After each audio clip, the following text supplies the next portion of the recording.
Painted painless learning 6.2 નો પ્રશ્ન number 6. પ્રશ્ન number 6 માં શું કીધું છે કે આકૃતિ 6.21 માં AD સમાંતર PQ તમે અહીંયા જોઈ શકો છો. AB સમાંતર PQ તો જુઓ હું હાઇલાઇટ કરીને બતાવવા, બહુ અગત્યનું સ્ટેટમેન્ટ છે.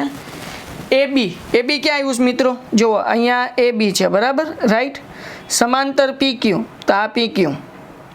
ઓકે મિત્રો, તો આપણે અહીંયા પેલું સમીકરણ છે એ સાબિત કરી લઈએ, પછી દાખલામાં આગળ વધીએ. ધ્યાન રાખો. હવે આપણે લખીએ કે અહીં AB સમાંતર PQ આપેલ છે, તેથી ત્રિકોણ, કયું ત્રિકોણ લેવાનું ધ્યાન રાખજો બેટા. અહીંયાથી આપણે લેશું QPO. કયું ત્રિકોણ? જો હું હાઇલાઇટ કરીને તમને બતાવું, આ QP અને O, બરાબર, આવડું આ ત્રિકોણ. એટલે અહીંયા લખું છું ત્રિકોણ QPO. તમે PQO પણ લખી શકો, બરાબર. ઓકે બેટા, તો અહીંયા સપ્રમાણતાનો આપણે સૂત્રનો ઉપયોગ કરીએ. ધ્યાન રાખો કેવી રીતના અડધું અડધું. તો O થી શરૂઆત કરીએ બેટા. તો O થી લઈને પેલું અડધું કયું? A સુધી. OA છેદમાં A થી લઈને ક્યાં સુધી? P સુધી. ઓકે, એટલે AP. પાછી O થી શરૂઆત કરીએ, O થી લઈને B સુધી એટલે OB, અને B થી લઈને Q સુધી એટલે BQ. હાલો, ક્લિયર થઈ ગયું? ઓકે, દાખલાની રકમ આગળ વાંચીએ. વેઇટ સ્કીપ નહીં કરતા. તમારા ફાયદાની વાત છે. ધોરણ 10 ની અંદર આવ્યા છો, બોર્ડની પરીક્ષા આપવાની છે, જોરદાર રિઝલ્ટ લાવવું છે, તો પેન્ટેડ એપ્લિકેશન ડાઉનલોડ કરો અને ચેમ્પિયન બેચ લોન્ચ થઈ ગઈ છે.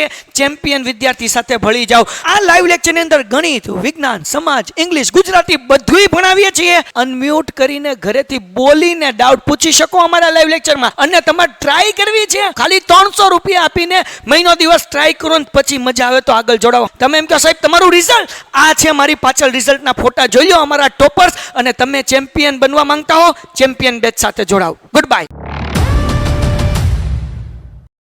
અને AC સમાંતર PR આપેલ છે. જુઓ અહીંયા બીજું આપણને શું કીધું? AC સમાંતર PR. તો જુઓ હવે AC ક્યાં છે બેટા? તમે જોઈ શકો છો અહીંયા આપણને AC આપેલ છે, રાઈટ. આ તમે જુઓ, આ જે લાઈન છે કઈ છે? AC ની છે. પછી જુઓ બીજું PR જુઓ આ બાજુની ત્રાસી લાઈન, એટલે અહીંયા હું લખું છું PR. જુઓ અહીંયા હાઇલાઇટ કરી, રાઈટ. ઓકે મારા મિત્રો, તો આપણે અહીંયા લખીએ અહીં AC સમાંતર PR આપેલ છે, તેથી ત્રિકોણ. હવે કયું ત્રિકોણ લેશું બેટા? હું અહીંયા ડ્રો કરું છું, ધ્યાન રાખજો.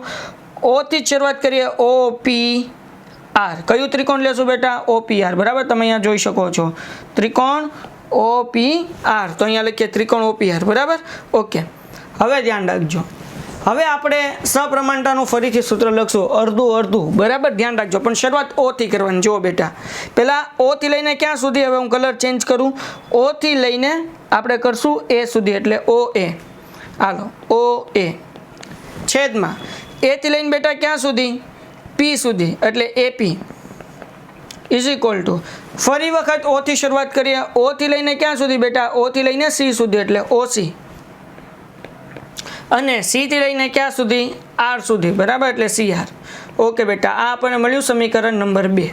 તો ધ્યાન રાખો બેટા, બંને સમીકરણની અંદર OA અને AP, OA AP એ બંને સરખું છે, એટલે એ શું થઈ જશે? નીકળી જશે. તો અહીંયા ધ્યાન રાખો, સમીકરણ 1 અને 2 પરથી. ઓકે બેટા, સમીકરણ 1 માં આપણને શું આપ્યું છે? OB આપ્યું છે અને BQ આપ્યું છે.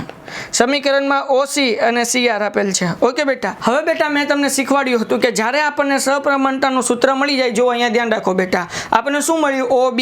તો OB ક્યાં છે? અહીંયા છે ને, OB. અને બીજું શું મળ્યું? BQ. પછી શું મળ્યું? OC. અને પછી શું મળ્યું? CR. એની મતલબ એવો કે નીચેની લાઈન આપણને મળી છે, રાઈટ. જો હું મોટી હાઇલાઇટ કરીને બતાવું, આપણને કઈ લાઈન મળી છે? તો કે આવડી આ લાઈન અને આવડી આ લાઈન, આ બે લાઈન ત્રાસી ઊંધો V આપણને મળ્યો છે.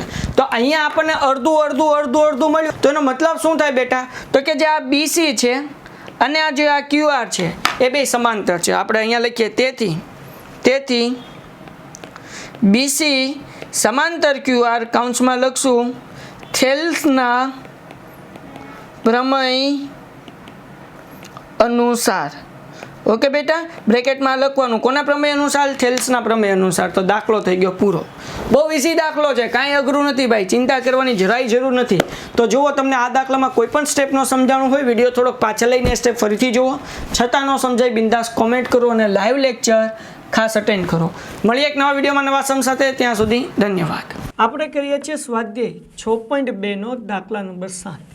આ દાખલા નંબર 7 ખૂબ ઇઝી છે, ખૂબ સરળ છે, કાંઈ અઘરું નથી. ચલો, શું કીધું છે આ દાખલામાં? પ્રમેય 6.1નો ઉપયોગ કરીને સાબિત કરો કે, સમજો, ત્રિકોણની એક બાજુનો બિંદુમાંથી, ત્રિકોણની એક બાજુનું બિંદુ, તો આ એક બાજુનું બિંદુ સમજી લો, ત્રિકોણની એક બાજુના બિંદુમાંથી પસાર થતી અને બીજી બાજુને સમાંતર, જુઓ આ બીજી બાજુને શું છે? સમાંતર છે. ત્રીજી બાજુને દુભાગે છે, એટલે કે અહીંયા જે છે એ દુભાગે છે. તો હવે આપણે આ જે રકમ છે એને આપણે પક્ષમાં લખવાની હોય, બરાબર? તો ધ્યાન રાખો કેવી રીતના લખવાનું, સમજો બેટા. આપણને શું કીધું કે ભાઈ આ એક બિંદુ છે, બરાબર? જો અહીંયા ફરીથી વાંચીએ, જો શું કીધું? ત્રિકોણના એક બાજુના બિંદુમાંથી, તો આ ત્રિકોણ છે, બરાબર? એની એક બાજુ આવડી આ ડી છે, એ બી એ બાજુ છે, એમાંથી એક બિંદુ ડી એ શું કરે છે? ત્યાંથી છેદે છે. એટલે મેં અહીંયા જો લખ્યું, આ એક રેખા દોરી છે બેટા, બરાબર? આ રેખાને આપણે શું નામ આપ્યું છે? એલ નામ આપ્યું છે, બરાબર? તો મેં અહીંયા લખ્યું, જો રેખા એલ નું એક બિંદુ એ બીને ડીમાં છેદે છે. હાલો, ક્લિયર થઈ ગયું? પછી શું કીધું બેટા? પછી આપણને એમ કીધું કે બીજી બાજુને સમાંતર રેખા, બીજી બાજુને સમાંતર કીધું. એટલે મેં કીધું કે ભાઈ રેખા એલ અને બીસી બે સમાંતર છે. સમાંતર એટલે શું બેટા? એક લાઈન આડી હોય અને બીજી લાઈન પણ આડી હોય એને સમાંતર કહેવાય. અથવા એક લાઈન ઊભી હોય અને બીજી લાઈન ઊભી હોય એને પણ શું કહેવાય? સમાંતર કહેવાય. ખ્યાલ આવે છે? બહુ ઇઝી છે, સરળ છે, કાંઈ અઘરું નથી. તો આપણને એમ કીધું કે સમાંતર છે, એટલે મેં આ લખ્યું રેખા એલ સમાંતર બીસી. તો બેટા આ જે ઊભી બે લાઈન છે આવડી, આ એ સમાંતરની નિશાની છે. ઓકે બેટા, આપણે શું સાબિત કરવાનું છે? તો અહીંયા શું કીધું? બીજી બાજુને દુભાગે છે. એનો મતલબ એવો થાય કે આ બીજી બાજુ છે, બરાબર? ત્રિકોણની બીજી બાજુ છે, કે કઈ છે? જુઓ, અહીંયા એ, અહીંયા સી.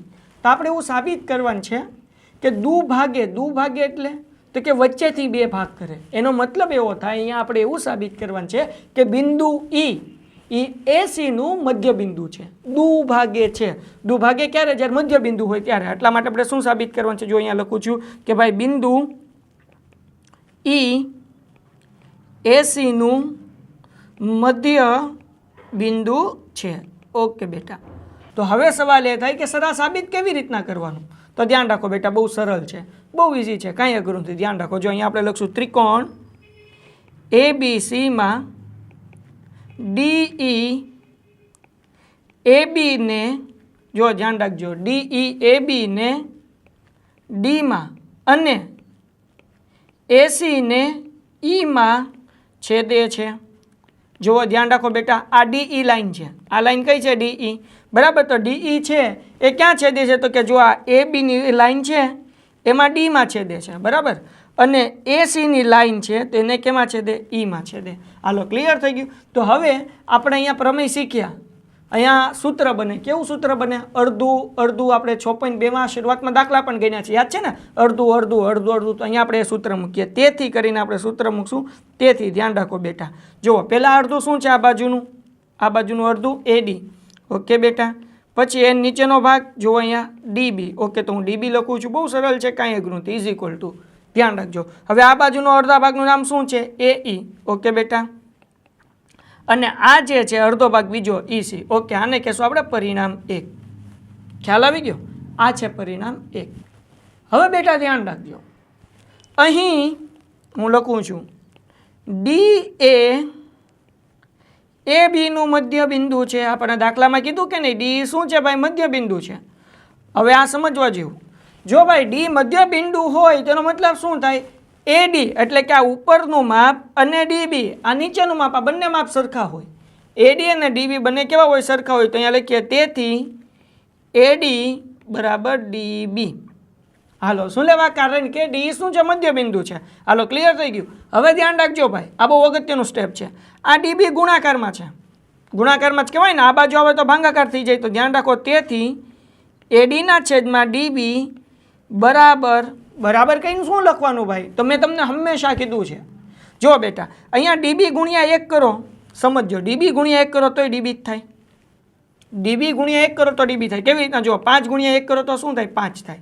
જો બેટા હવે ધ્યાન રાખજો, આ ડીબી જે છે ગુણાકારમાંથી ભાગાકારમાં આવી ગયા. હવે શું વધ્યું બેટા? 1. એટલા માટે હું અહીંયા 1 મૂકું છું. ક્લિયર થઈ ગયું? ઓકે.